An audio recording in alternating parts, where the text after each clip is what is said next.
Serge Fraïs de la Libre Pensée de Castres. Pour apporter de l'eau à votre moulin, je suis d'accord avec le comportement des élus, et même dans ce département. Je vais vous apporter quelques exemples.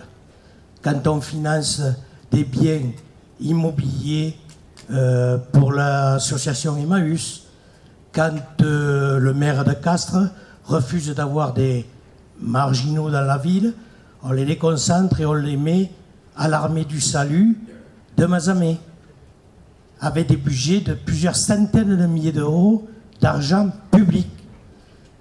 Quand on voit que, par exemple, l'hôpital de Castres finance les religions sans convention à hauteur de 60 000 euros en catimini, personne ne le sait.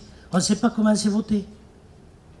Et quand on demande de compte à l'ARS, pour toute la région Midi-Pyrénées, il est très difficile d'avoir des résultats. Et je pense que nos élus, quand on est élu, c'est qu'on veut prendre en charge les problèmes de la société. Et ils n'ont pas à se décharger. Ils n'ont pas à se décharger envers des associations cultuelles. Et c'est ce qui se passe partout dans toute la France. Quand on voit même en plus dans ce département qu'il y a encore un village qui n'a même pas d'école publique. Vous savez, je suis entièrement d'accord avec ce que vous dites. C'est triste. Il y a en Bretagne et en Vendée, ces chiffres datent de la commission Stasi, il faudrait peut-être les réactualiser. En 2004, on a dénombré une commune sur 10 en Bretagne et en Vendée qui n'avait pas d'école publique. C'est un scandale.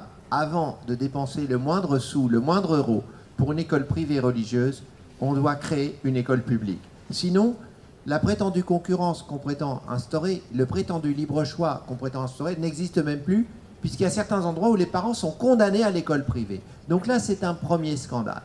Et le scandale qui consiste à financer, comme vous dites, en catimini, alors qu'il y a une opacité des budgets, c'est aussi contraire au principe d'utilisation des deniers publics que la Cour des comptes, par exemple, devrait vérifier. Moi, je suis partisan d'une 6e République, parce qu'on n'en peut plus avec cette 5e République pourrie, où les partis politiques qui sont au pouvoir sont des partis godillots, qui marchent au pas. Je crois qu'il faut une 6e République où les citoyens pourraient contrôler ce que font les élus, où les citoyens pourraient demander des comptes aux élus, où la transparence des comptes de l'utilisation des fonds serait intégrale, et où effectivement l'application de la loi 1905, qui dit que la République ne reconnaît, ne salarie, ne subventionne aucun culte, à quelque niveau que ce soit des collectivités territoriales, cette application pourrait être vérifiée. Et là, on aurait de bonnes surprises. On découvrirait que la sphère publique n'est pas si pauvre que ça. Car si elle rapatrie à des finalités d'intérêt public commun à tous, tout l'argent scandaleusement dépensé pour des intérêts particuliers, on redécouvrira qu'on a de l'argent pour éviter les dépassements d'honoraires. Et si on évite les dépassements d'honoraires, on les évitera pour les malades croyants comme pour les malades athées, c'est-à-dire que ça bénéficiera à tout le monde. Qu'on ne nous dise pas que c'est un esprit partisan que j'anime là.